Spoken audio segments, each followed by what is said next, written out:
વિદ્યાર્થી મિત્રો, very good morning to all of you. Chapter number 2 ની અંદર પરમાણ્વીય અથવા બંધારણ અથવા તો પરમાણુનું બંધારણ ચેપ્ટર ની અંદર આપણે પ્રસ્તાવનાની વાત કરી હતી કે પરમાણુ છે એનું બંધારણ કેવું છે. અવપરમાણ્વીય કણોની અંદર પણ આપણે વાત કરી electron, proton, neutron, પોઝિટ્રોન, photon, MASON, ગ્રેવિટોન આવા સૂક્ષ્મ કણો એ પરમાણુની અંદર આવેલા હોય છે. આ બાબતની ચર્ચા એ આપણે કરેલી છે. બરાબર. આપણે મૂળ આ ચેપ્ટરની પ્રસ્તાવનાની અંદર એવું જોયું કે પરમાણુ છે એનું બંધારણ કેવું હોય. બરાબર. તો આપને ખબર પડી કે ભાઈ પરમાણુના કેન્દ્રમાં અને કેન્દ્રની બહારના જે કંઈ તમારી પાસે થોડી ઘણી જાણકારી છે એ બાબતની આપણે ચર્ચા પણ કરશું આગળ. બરાબર. કે ભાઈ પરમાણુ છે એની અંદર નાના નાના સૂક્ષ્મ કણો હોય જેને આપણે ઇલેક્ટ્રોન, પ્રોટોન અને ન્યુટ્રોન કહીએ. પણ યાદ રાખજો કે આ ઇલેક્ટ્રોન, પ્રોટોન અને ન્યુટ્રોન આ કણો એ એવા છે કે જે મૂળભૂત કણો છે કે કોઈ પણ પરમાણુની અંદર આ ત્રણ કણો તો હાજર હોય જ. ઇલેક્ટ્રોન ઉપર ઋણ વીજભાર છે, પ્રોટોન ઉપર ધન વીજભાર છે અને ન્યુટ્રોન છે એ વીજભારની દ્રષ્ટિએ તટસ્થ છે. ઓકે, તો આપણે વાત કરવાની છે આજે એક નાનો એવો ભાગ તમને આપેલો છે આની અંદર અને એવું કીધું છે અપરમાણવીય. શું નામ આપ્યું છે? અપરમાણવીય કણો. અપરમાણવીય કણો એટલે ક્યાં? મેં તમને આગળ પણ કીધેલું છે કે અપરમાણવીય કણો એટલે ક્યાં કણો? તો કે ભાઈ અપરમાણવીય કણો એટલે પરમાણુની અંદર રહેલા કણો. અપરમાણવીય કણો એટલે ક્યાં કણો? પરમાણુની અંદર રહેલા જે કણો છે એ કણોને આપણે શું કહીએ છીએ? અપરમાણવીય કણો. કે પરમાણુ કરતા પણ નાના. તમે ઇંગ્લિશ જો તો તમને આપેલું છે સબ એટોમિક. અને ઇંગ્લિશ શું આપેલું છે તમને? સબ એટોમિક. બરોબર. એટોમિક એટલે પરમાણુ, સબ એટોમિક એટલે એના કરતા નાના. તો એ અપરમાણ્વીય કણો બાબતની આપણે ચર્ચા કરવી છે. પરમાણુની જનરલી વાત છે એ કોણે કરી? તો કે ડાલ્ટન. તો ડાલ્ટનનો પરમાણ્વીય સિદ્ધાંત જે છે આપણે પહેલા ચેપ્ટરની અંદર ભણી ગયા. બરાબર.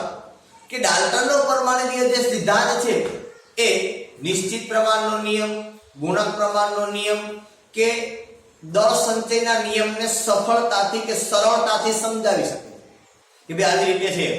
દળ સંચયના નિયમની અંદર આપણે વાત કરી કે દ્રવ્યનું સર્જન કે વિનાશ શક્ય નથી. બરાબર. ત્યાર પછી આપણે નિશ્ચિત પ્રમાણના નિયમની અંદર વાત કરી કે સંયોજન છે કે આપેલ સંયોજન તત્વથી સમાન સંખ્યામાં અથવા આપેલ સંયોજન છે એ દળથી તત્વ સમાન ધરાવે. બરાબર. કે ભાઈ કુદરતી તત્વ હોય કે કૃત્રિમ તત્વ હોય એ દરેકનું દળ છે એ કેવું હોય? સમાન હોય. આ નિશ્ચિત પ્રમાણનો નિયમ છે.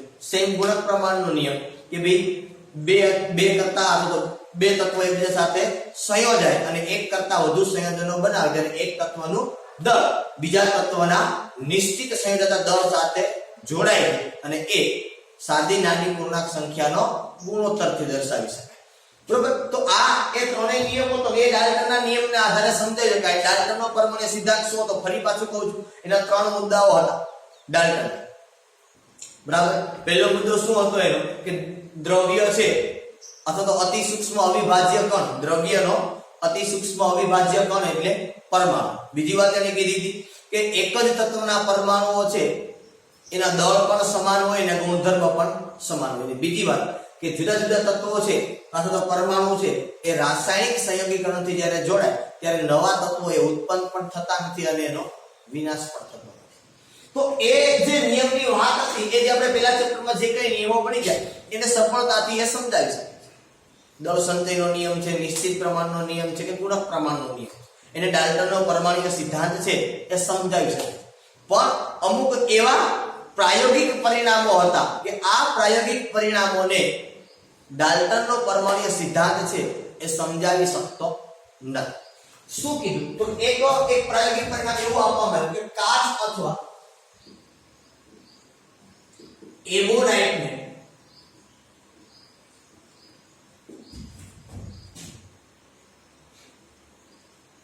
રેશમ અથવા રૂવાટીવાળા ચામડા સાથે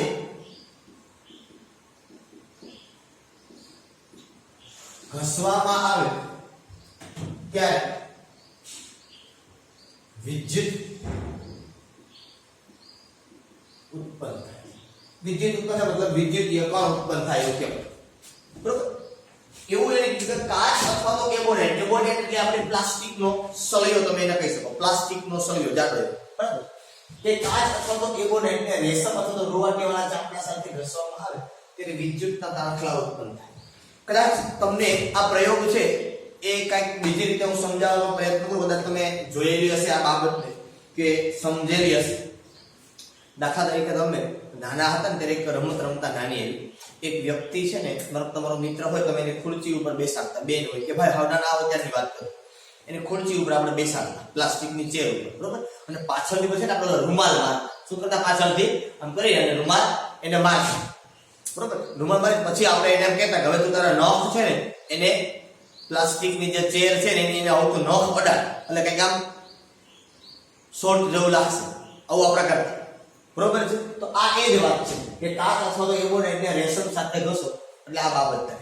સેમ કદાચ તમે ઘણી વખત એવું પણ કરેલો છે કે ભાઈ સૂકા વાળ હોય, એ સૂકા વાળની અંદર જ્યારે દાંતીઓ ફેરવી અને પછી કાગળના ટુકડાની નજીક લાવવામાં આવે એટલે ઓટોમેટિક કાગળનો ટુકડો છે એના સંપર્કમાં જાય. બરાબર? આવું તમે જનરલી જોયેલું છે. આ બધા પ્રયોગો છે આપણે ઘણા બધા કરેલા છે.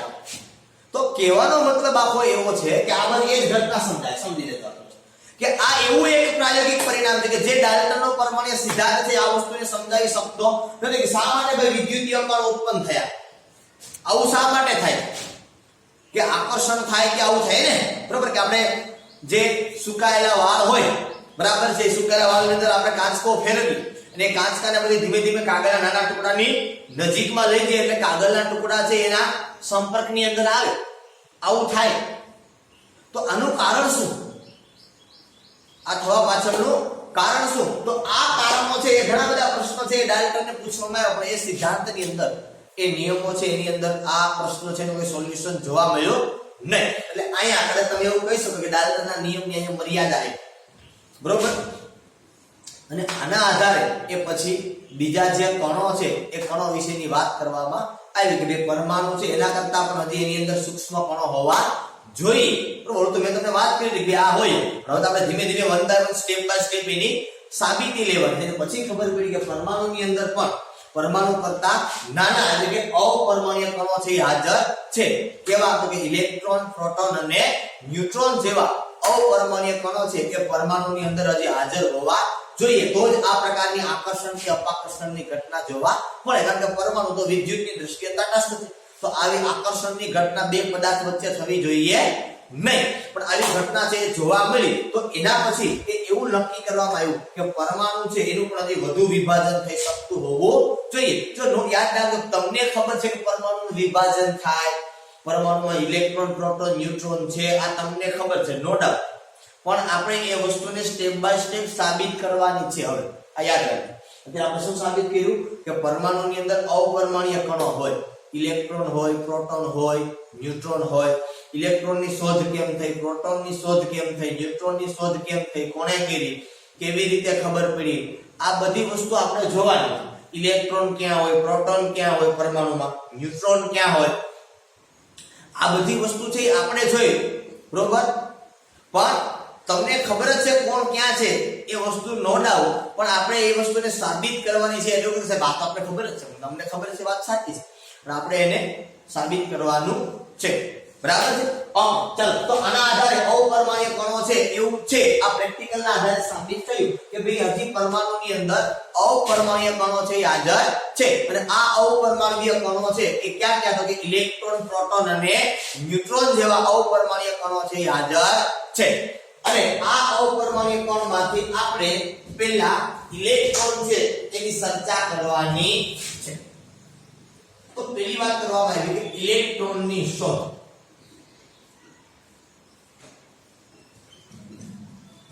ઇલેક્ટ્રોનની શોધ છે એ કોણે કરી, કેવી રીતે થઈ, કોણે કરી વાત તો પછીની છે. ઇલેક્ટ્રોનની શોધ છે એ કેવી રીતે થઈ, કેમ ખબર પડી આ ઇલેક્ટ્રોન છે, આ ઇલેક્ટ્રોન છે એવી કેવી રીતે ખબર પડી? બરાબર? ઓકે. તો એક વૈજ્ઞાનિક 1830 ની અંદર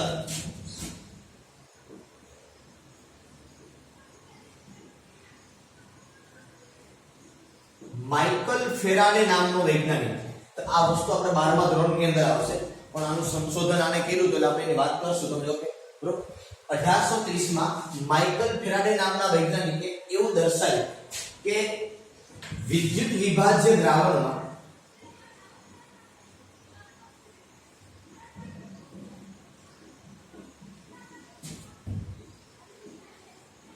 વિદ્યુત પ્રવાહ પસાર કરતા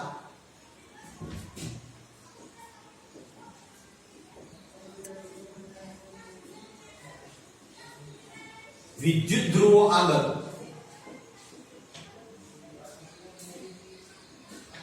રાસાયણિક પ્રક્રિયા થાય છે, જેના પરિણામે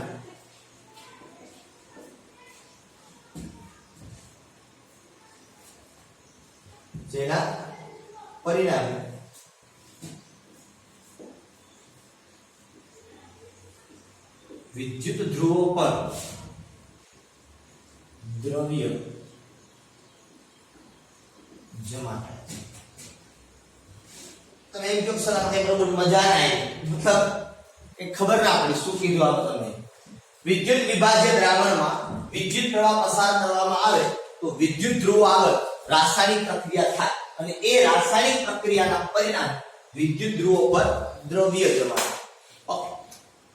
તમે ધોરણ 10 ની અંદર કદાચ ધોરણ 10 ની અંદર જ બરોબર ઘણી બધી રાસાયણિક પ્રક્રિયાઓ છે એની ચર્ચા કરી, પણ વિદ્યુત વિભાજ્ય દ્રાવણ એટલે કેવું મારે તમને શબ્દ સમજાવો છે.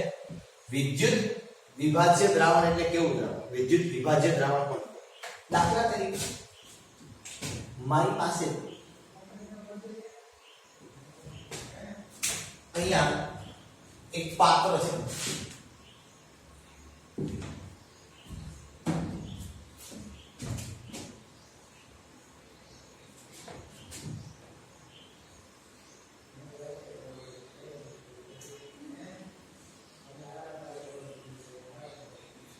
આ પાત્રમાં હું એક દ્રાવણ ભરું છું. શું ભરું છું? એક દ્રાવણ ભરું છું. બરોબર, તમે કદાચ ધોરણ 10 ની અંદર પહેલા ચેપ્ટર ની અંદર અભ્યાસ કરી ગયા છો. બરોબર, એ પ્રયોગની વાત કરું તો મારો આ દ્રાવણ જે મેં ભર્યું એ કોપર સલ્ફેટ નું ભર્યું. શેનું ભર્યું? મેં કોપર સલ્ફેટ નું, બ્લુ કલર નું હોય કોપર સલ્ફેટ. બરોબર, આની અંદર બે આપણે ધાતુના સળિયા મૂક્યા. સુનકાની અંદર આપણે બે ધાતુના સળિયા મૂક્યા. આ બંને ધાતુના સળિયાને આપણે બેટરી દ્વારા જોડી દીધા આવી રીતે. બરોબર, આની અંદર ડૂબાડ્યા. વિદ્યુત વિભાજ્ય દ્રાવણ એટલે કોને કહેવાય? તો કે વિદ્યુતની દ્રષ્ટિએ જે દ્રાવણ છે એનું વિભાજન. દ્રાવણ એટલે કે જેનું જે રાસાયણિક પદાર્થનું દ્રાવણ છે, જે રાસાયણિક પદાર્થનું દ્રાવણ છે એ રાસાયણિક પદાર્થ વિદ્યુતીય રીતે છૂટો પડે. તો આ કોપર સલ્ફેટ છે એ તમને મેં આયનો બનાવતી વખતે સમજાવ્યું તો કોણ કોણ કેમ છૂટું પડે તમને ખબર હોવી જોઈએ કે અહીંયા કઈ સંખ્યા નથી. આવું હોય કે Cu ઉપર 2+ અને SO4 ઉપર 2- આ બે જોડાય એટલે CuSO4 બને. જ્યારે વિદ્યુત પ્રવાહની અંદર પસાર થાય એટલે Cu2+ અને SO4 2- નામના બે આયનો છે એ છૂટા પડે. બરાબર, આ ધાતુના જે સળિયા છે ને અને વિદ્યુત ધ્રુવ બોલે. શું બોલે? વિદ્યુત ધ્રુવ. જો બરાબર સમજમાં આવે છે?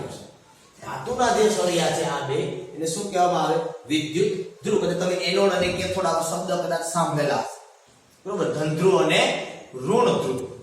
ધન ધ્રુવ અને ઋણ ધ્રુવ. બરોબર, આ બંને શબ્દ એ કદાચ તમે સાંભળેલા હશે. એ વિદ્યુત વિભાજન હોય ને અહીંયા ઋણ ધ્રુવ છે ને એ કેથોડ હોય અને ધન ધ્રુવ છે ને એ એનોડ હોય. વિદ્યુત વિભાજનમાં શેમાં? વિદ્યુત વિભાજન. બાકી બીજી પ્રોસેસ બદલે તો આ પ્લસ અને માઈનસ થી બદલી દે. એનોડ હોય કેથોડ થાય, કેથોડ હોય એનોડ બની જાય. બરોબર છે? તો આવું જે દ્રાવણ છે આ દ્રાવણને કેવું દ્રાવણ કહેવાય? વિદ્યુત વિભાજ્ય દ્રાવણ. અને એમાં તમે વિદ્યુત પ્રવાહ પસાર કરો તો સીધી વાત ખબર પડી હોય કે ભાઈ વિદ્યુત પ્રવાહ પસાર કરતા જે દ્રાવણ છે એ આયનો છૂટા પડે, ધન આયન ને ઋણ આયન વિદ્યુતની દ્રષ્ટિએ વિભાજન થાય. તો વિદ્યુતના છે એ બે પ્રકાર પડે, ધન વિદ્યુત ભાગ ને ઋણ વિદ્યુત ભાગ. આવું થાય. બરોબર, વિદ્યુત ધ્રુવ આગળ રાસાયણિક પ્રક્રિયા થાય. અહીંયા આગળ રાસાયણિક પ્રક્રિયા કંઈક થાય કે ભાઈ માઈનસ હોય ત્યાં પ્લસ જાય, પ્લસ હોય ત્યાં કોણ જાય? માઈનસ જાય. અને એની પાસે જાય એટલે અહીંયા ધાતુ જમા થાય, મારો આ માઈનસ એની પાસે કોણ જાય? કોપર. તો Cu જાય તો આ સળિયા ઉપર કોણ જમા થાય? કોપર જમા થાય. આવું એને પ્રેક્ટિકલ કીધું. આ પ્રેક્ટિકલ કોણે કીધું? Michael Faraday. કોણે કીધું? Michael Faraday. એટલે માઈનસ વિદ્યુત ધ્રુવ છે ને, ઋણ વિદ્યુત ધ્રુવ, અને અહીંયા પ્લસ વાળો ભાગ દે, પ્લસ વાળો હોય અહીંયા માઈનસ વાળો. બીજી પ્રક્રિયા થાય પણ હું તમને અત્યારે એટલું બધું ઊંડાણમાં સમજાવી શકું નહીં, કારણ કે તમારી પાસે એટલી બધી ક્ષમતા હજુ નથી. બરોબર? એટલે પ્રક્રિયા ભણવાની બાકી છે. પછી તમને સમજવા એનોડ અને કેથોડ ઉપર શું થાય. જો યાદ રાખો એનોડ અને કેથોડની નિશાની આ વિદ્યુત વિભાજનમાં પણ જુદી હોય અને વિદ્યુત રાસાયણિક પ્રક્રિયામાં પણ જુદી હોય. આ વિદ્યુત વિભાજન છે, વિદ્યુત રાસાયણિક પ્રક્રિયા હોય તેમાં જુદી થાય પાછી. આ વિદ્યુત વિભાજન છે. બરોબર? તો માઇકલ ફેરાડે એવું કીધું કે વિદ્યુત વિભાજ્ય દ્રાવણમાં વિદ્યુત પ્રવાહ પસાર કરવામાં આવે તો વિદ્યુત ધ્રુવ આગળ રાસાયણિક પ્રક્રિયા થાય અને જેના પરિણામે વિદ્યુત ધ્રુવ પાસે એક દ્રવ્ય ગમે તે મતલબ કોઈ પણ વસ્તુ જમા થાય આમાંથી જેનું દ્રાવણ હોય એના આધારે આવું થાય.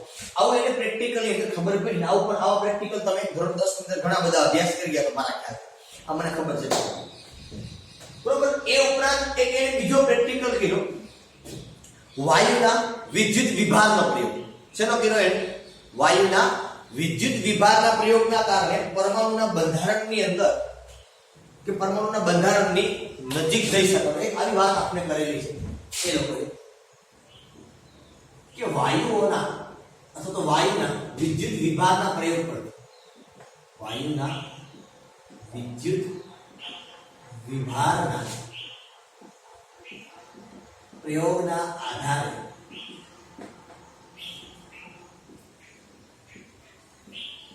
પરમાણુના બંધારણની નજીક જઈ શકાય. વાયુના વિદ્યુત વિભારના એટલે તો કે વાયુ છે એને વિદ્યુત વિભાર એટલે વિરુદ્ધ વીજભાર. વિદ્યુત વિભાર એટલે વીજભાર. વિદ્યુત એટલે વીજભાર બે હોય, ધન વીજભાર અને ઋણ વીજભાર. કે વાયુ છે એ પણ ધન વીજભાર અને ઋણ વીજભાર ધરાવે છે. આવા પ્રયોગ છે એ થયા, એ ખબર પડી, એના આધારે પરમાણુની વધુ નજીક જવાનું. કારણ કે પરમાણુની અંદર આવું કંઈક હોવું જોઈએ, ધન અને ઋણ વિદ્યુતભાર જેવું કાંઈક હોવું જોઈએ. આવું માઇકલ ફેરાડે છે એને શરૂઆતના પ્રયોગો થયા ને આ બધા એના કારણે એવું લાગ્યું. અને પછી પાછું એક સંશોધન એવું પણ થયું કે જે બધાને ખબર હોવી જોઈએ. શું? તો કે સમાન વીજભાર વચ્ચે અપાકર્ષણ થાય અને વિરુદ્ધ વીજભાર વચ્ચે આકર્ષણ. આ બધાને ખબર હોવી જોઈએ. તમને ખબર પડશે બધાને કે સમાન વીજભાર વચ્ચે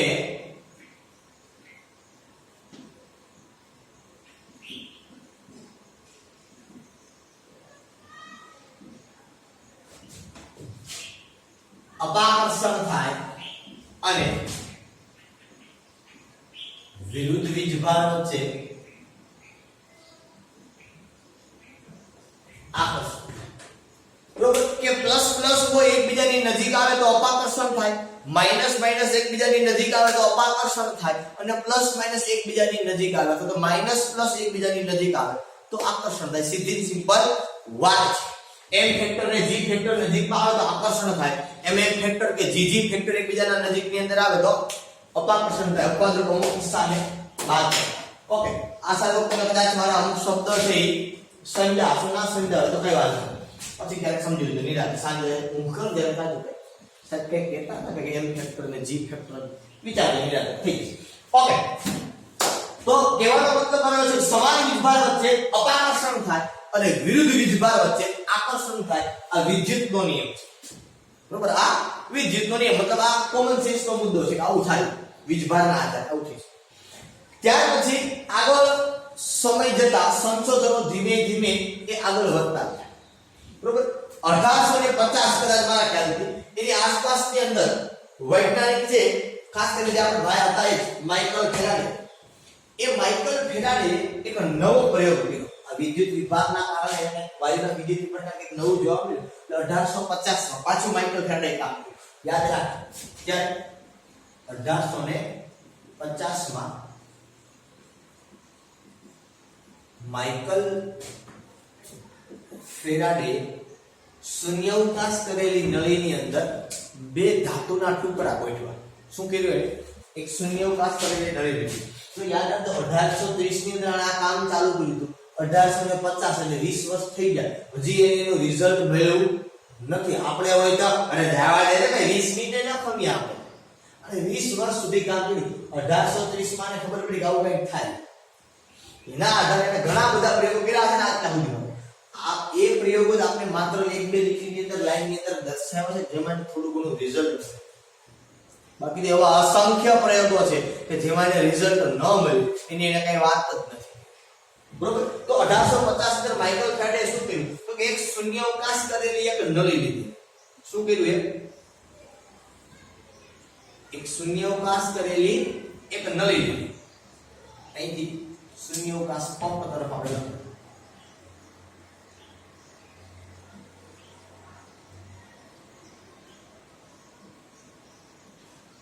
બરોબર કે ભાઈ જેના કારણે શૂન્યાવકાશ છે એ થઈ શકે. શૂન્યાવકાશ એટલે શું? તો કે આ આમ સોરી બારના ભાગમાં શૂન્યાવકાશનો મતલબ શું થાય? તો કે શૂન્યાવકાશનો મતલબ એવો થાય કે આ જે નળી છે એની અંદર કોઈ વાયુ એવો હોવો જોઈએ કે જે રાસાયણિક પ્રક્રિયા ન કરે, એની અંદર ભરેલું હોય, પણ મતલબ શૂન્યાવકાશ કરી દે, મતલબ એમાં કઈ ન વાયુ છે જરાક પણ ન રહે, બધું વાયુ એની અંદરથી બહાર કાઢી દે, કંઈ પણ ના રહે. કંઈ એટલે કંઈ પણ હવા પણ નહીં, એટલે એનું શૂન્યાવકાશ થયું. એની અંદર એને શું કર્યું કે બે ધાતુના ટુકડા હોય. બે શું કહેવાય? ધાતુના ટુકડા, જેમાં આમાં એને રિઝલ્ટ મળ્યું. આ બંને ધાતુના ટુકડાને એને એક બેટરી વડે ઊંચું વોલ્ટેજ આપી અને જોડી દીધું. આ બેટરી છે, ઊંચું વોલ્ટેજ આપી આ બેટરીને આ બે ધાતુના ટુકડા સાથે એને જોડી દીધું. બરોબર. જેવો અહીંથી એને વિદ્યુત પ્રવાહ છે એ શરૂ કર્યો, જેવો એને અહીંથી શું કર્યો? વિદ્યુત પ્રવાહને અહીંથી એને જેવો શરૂ કર્યો, એટલે આ વિદ્યુત પ્રવાહ છે એ અહીંથી આમ આગળ જતો. આ વિદ્યુત ધ્રુવ જે હતો એને એનું નામ આપ્યું કે આ વિદ્યુત ધ્રુવ જે હતો એને એનું નામ આપ્યું. બરોબર. કેથોડ થી લઈને આ કણો છે એ એનોડ તરફ ગતિ કરવા લાગ્યા. આ કેથોડ છે એ ઋણ હોય, આ એનોડ છે એ ધન હોય. કેથોડ છે એ ઋણ છે, એનોડ છે એ ધન છે. અહીંથી કઈ કણો છે એ આ તરફ ગયા, અથવા આવું કઈ થયું. તો આવું દેખાય તો નહીં, અથવા તો દેખાનું પણ કઈ આવું વહન થાય વિદ્યુતનું, એ એને ખબર છે આવી રીતે વિદ્યુતનું વહન થાય, પણ આમાં તેને કઈ દેખાનું નથી. શું ના થયું? દેખાનું. આ કણો જે અહીંથી નીકળ્યા, આ કણોને કઈક એને નામ આપ્યું કેથોડ કણો અથવા તો કેથોડ કિરણ. શું નામ આપ્યું એને? કેથોડ કણો અથવા તો એને કીધું કેથોડ કિરણ. હવે નામ કારણ અહીંથી આગળ પણ પ્રશ્ન કે આવ્યો આવી રીતે આમ કઈ કણ છે અહીંથી આમ આ બાજુ ગયા, કારણ કે આ માઈનસ છે, આ પ્લસ થાય તરફ ગયા. પ્રશ્ન કે આવ્યો આ ધાતુની પ્લેટમાંથી નીકળ્યા. ક્યાંથી નીકળ્યા? આ ધાતુની પ્લેટ. પણ પ્રશ્ન કે આવ્યો કે ભઈ એને દેખાણું નહીં. આ બાજુ આવ્યા, આમાં સૂક્ષ્મ ભાગને કઈ ખબર જ ના પડી શું થયું. તો એટલા માટે એને શું કર્યું? તો કે એને આ જે પ્લેટ છે, આ પ્લેટની પાછળના ભાગની અંદર આવી રીતે એક પડદો ગોઠવો, અને સ્ફુરદીપ્ત પડદો કહેવાય, અથવા તો આને કહેવાય પ્રસ્ફુરણ પડદો. શું કહેવાય? પ્રસ્ફુરણ પડદો. શેનો? Zinc sulphide ZnS. શેનો પડદો રાખ્યો એને? સ્ફુરદીપ્ત અથવા તો પ્રસ્ફુરણ પડદો ZnS નો પડદો રાખ્યો. આ ધાતુનો જે વિદ્યુત ધ્રુવ હતો એના પાછળના ભાગ. ક્યારે પણ એ પડદો એ ધાતુના વિદ્યુત ધ્રુવના પાછળના ભાગની અંદર એક પડદો છે એ એને અહીંયા ગોઠવ્યો. એ પડદાનું કાર્ય શું હતું? તો કે એ પડદા સાથે કોઈ કણ અથડાય ને તો ત્યાં ઝગમગાટ થાય, તીખારો થાય. જેને આપણે કહીએ ને શું થાય? તીખારો થાય. તો આ કણ છે એ અહીંયા ભટકાણો એટલે ધીમે ધીમે હવે તીખા થશે. પહેલા નતા થતા કે પહેલા પ્રસ્ફુરણ પડદો લો, હવે એને પ્રસ્ફુરણ પડદો રહે. એ પ્રસ્ફુરણ પડદો એને રાખ્યો એટલે એને ન્યાય કણ જ્યારે અથડાય ને ત્યારે આમ એક ચમકારો થતો, અને એ ચમકારના આધારે મને ખબર પડી કે અહીંથી કંઈક આવે છે અને આની સાથે અથડાય છે. આ કેથોડમાંથી કણો નીકળ્યા એટલા માટે એનું નામ એને આપ્યું કેથોડ કણો અથવા તો કેથોડ કિરણો, જે પાછળથી ઇલેક્ટ્રોન તરીકે ઓળખાણ. પાછળથી, અત્યારે નહીં હો, આ પ્રયોગમાં પાછળથી એક ઇલેક્ટ્રોન છે એવું સાબિત થયું, એ પછીની વાત છે. તો અહીંથી આ કણો છે એ આ પડદા ઉપર અથડાય એટલા માટે એનું નામ કેથોડ કણો અથવા તો કેથોડ કિરણો એવું નામ આપવાનું. આ પ્રયોગની અંદર જે કાંઈ સંશોધનો થયા એને મુદ્દાના આધારે એ લોકોએ વર્ણવેલા 3-4 મુદ્દાઓ છે એ લોકોએ આપણે બનાવી અને આપેલા છે. બરોબર. એને પહેલી વાત શું કીધી કે કેથોડ કણો છે એ કેથોડ થી લઈને એનોડ તરફ જાય છે. કેથોડ કણો કેથોડ થી કઈ તરફ ગતે છે? જાય છે એનોડ તરફ.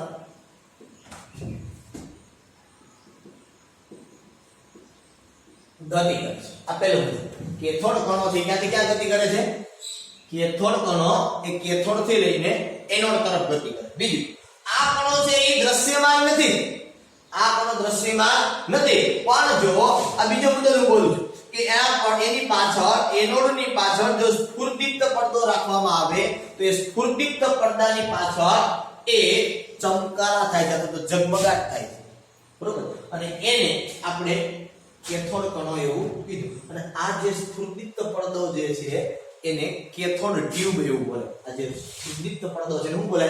કેથોડ ટ્યુબ તરીકે ઓળખવામાં આવે. અને આપણે ટેલિવિઝનની અંદર જેને આપણે પડદો કહીએ છીએ કે જેના કારણે આપણે ચિત્ર દેખાય એ બીજું કાંઈ નથી, એ પ્રસ્ફુરણ પડદો અથવા સ્ફુરદીપ્ત પડદો છે. જેના કારણે આપણે ઐશ્વર્યા રાય કે જેક્વેલિન ફર્નાન્ડીસ કે આલિયા ભટ્ટ કે રિયા ચક્રવર્તી, સુશાંત સિંહ રાજપૂત અત્યારના સમય પ્રમાણે જો વાત જે તમને દેખાય છે ટીવી ઉપર એ કોના કારણે દેખાય છે? આ પ્રસ્ફુરણ પડદાના કારણે.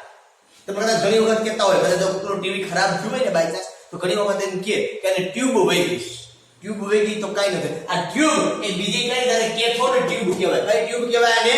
Cathode tube. આ કેથોડ ટ્યુબ એ બીજું કાઈ નહીં, એને પ્રસ્ફુરણ પડદો અથવા તો સ્ફુરદીપ્ત પડદા તરીકે એને ઓળખવામાં આવે. કે જેના કારણે આપણે ટીવી છે એની સ્ક્રીન ઉપર જે ચિત્ર દેખાવાનું છે, જે કંઈ પણ ચિત્ર હોય, બરાબર છે, એ ચિત્ર આપણે દેખાય છે એ માત્ર ને માત્ર કોના કારણે છે? એ સ્ફુરદીપ્ત પડદાને કારણે છે. કે એમાં તમે જ્યારે સ્વિચ તમારા ટીવી ની ચાલુ કરો છો, બરાબર છે, એ ટીવી ની સ્વિચ ચાલુ કરો ત્યારે ઇલેક્ટ્રોનના જે કણો છે એ પ્લેન કેથોડમાંથી લઈને એનોડ તરફ આવે છે, જે પ્રમાણે નિર્ગમન થાય છે. બરાબર. એના કારણે તમને ચિત્ર છે પડદા ઉપર દેખાય છે. પડદા ઉપર જોડાવાનું કામ કે આ સ્ફુરદીપ્ત પડદો અથવા જેને આપણે કેથોડ ટ્યુબ કહીએ છીએ એ કેથોડ ટ્યુબના કારણે આ વસ્તુ થાય છે. હવે આ જે કણો છે કેથોડ કણો એને જ્યારે તમે વિદ્યુત અથવા તો ચુંબકીય ક્ષેત્રની ગેરહાજરીમાં રાખીને વિદ્યુત અથવા તો ચુંબકીય ક્ષેત્રની ગેરહાજરીમાં તો એ સીધી લીટીમાં ગમન કરે, સીધી લીટીમાં ગતિ કરે. વિદ્યુત અથવા તો ચુંબકીય ક્ષેત્રની ગેરહાજરીમાં આ ત્રીજો મુદ્દો કહું છું. વિદ્યુતીય ક્ષેત્ર અથવા તો ચુંબકીય ક્ષેત્રની ગેરહાજરીમાં સીધી રેખામાં ગમન કરે. કે જો તમે વિદ્યુત અથવા તો ચુંબકીય ક્ષેત્રની ગેરહાજરીની અંદર ગતિ કરાવો, બરોબર છે, તો એ ગેરહાજરી અંદર કેથોડ કણો છે, બરોબર, એ સીધી લીટીની અંદર ગમન કરશે. બરોબર. પણ જો વિદ્યુત અથવા તો ચુંબકીય ક્ષેત્રની હાજરીને જો આપવામાં આવે, વિદ્યુત ક્ષેત્ર અથવા તો ચુંબકીય ક્ષેત્ર, વિદ્યુત ક્ષેત્ર એટલે આપણે વિદ્યુત પ્રવાહ પસાર કર્યો ને એટલે શું કહેવાય ને? વિદ્યુત ક્ષેત્ર. એને તમે ચુંબક રાખો, n અને s છેડો આ બેની વચ્ચે, નોર્થ અને સાઉથ માં ભણી ગયા, ગજ્યો ચુંબક ને ઘોડાના નામ જેવો ચુંબક નામ. તો એ ચુંબક જો એની વચ્ચે મૂકવામાં, ચુંબકીય ક્ષેત્રની વચ્ચે જો આને મૂકવામાં હાજર કોઈ પણ વિદ્યુત ક્ષેત્ર અથવા તો ચુંબકીય ક્ષેત્ર જેને રાખવામાં આવે તો એ ઋણ ધ્રુવ તરફથી લઈને ધન ધ્રુવ તરફ એ શું કરે છે? એ ગતિ કરે છે, જેના કારણે એ ઋણ ધ્રુવથી લઈને ધન ધ્રુવ તરફ આકર્ષાય છે. હવે ધન ધ્રુવ તરફ તો જ આકર્ષાય જો આમે ઋણ ધ્રુવ હોય તો, કે ઋણ વીજભાર વાળો ભાગ હોય તો. કારણ કે કોઈ પણ પદાર્થ છે એ માનો કે ધન છેડા તરફ આકર્ષે છે, એનો મતલબ કે એનો જે વીજભાર છે એ કેવો હોવો જોઈએ, ઋણ વીજભાર હોવો જોઈએ. એટલા માટે કહેવામાં આવ્યું કે કેથોડ કણો છે ને એ ઋણ વિદ્યુત ભાર છે. સાબિત કરવા માટે કેથોડ કણો ઋણ વીજભારિત છે કે જે પાછળથી ઇલેક્ટ્રોન તરીકે ઓળખાણ આપે, જેને ઇલેક્ટ્રોન ઈ ઉપર આપણે માઈનસ મૂકીએ છીએ, કે જે કોણ છે, ઇલેક્ટ્રોન છે.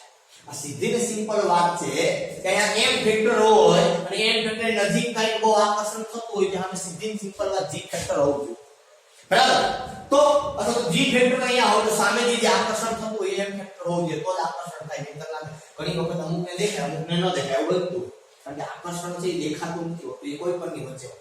એ તો આપણે કેથોડ એનોડની વચ્ચે વાત કરીએ કે એનોડ તરફ જો આવે છે કાંઈ કે સ્ફુલિંગ તો પડતો અહીંયા કાંઈ આપણે ઝગમગાટ દેખાય છે, હવે ઝગમગાટ જ દેખાય. તો એનું કારણ કે અહીંયા ધન વીજભાર છે, તો સામેથી આવતો જે કણ છે એ ઋણ વીજભારિત હોવો જોઈએ, તો જ આ વસ્તુ છે એ જોવા મળે. નહીંતર એ વસ્તુ છે એ જનરલી તમને જોવા મળવાની નથી, બરોબર. અને નંબર 5 અને અગત્યનો મુદ્દો છે કે આ કેથોડ કણો છે એ કેથોડ કણો આ વિદ્યુત ધ્રુવ શેનો બનેલો છે અને આ વાયુનો સ્વભાવ કેવો છે એના પર આધાર રાખતા નથી. આ મૂળ મુદ્દો યાદ રાખો કે કેથોડ કણો મતલબ ખબર પડી ગઈ કોણ છે, ઇલેક્ટ્રોન એ વિદ્યુત ધ્રુવ ની પ્રકૃતિ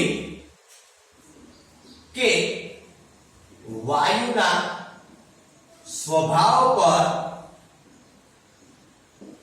આધાર રાખતા નથી.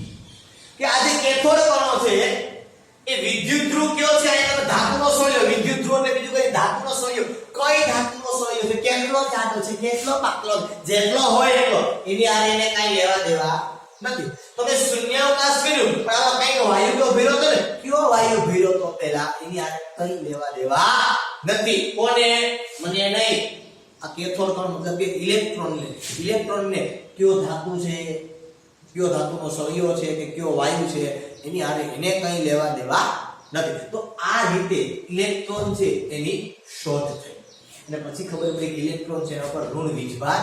આટલી વાત થઈ. હવે આગળ આપણે પ્રોટોન અને ન્યુટ્રોન બાબતે ચર્ચા પછીના લેક્ચરની અંદર કરશું. આજના લેક્ચર માટે આપણે અહીં સુધી રાખી દે. ફરી પાછા આપણે આગળના લેક્ચરની અંદર મળશું. ત્યાં સુધી બધા Tata bye bye and C.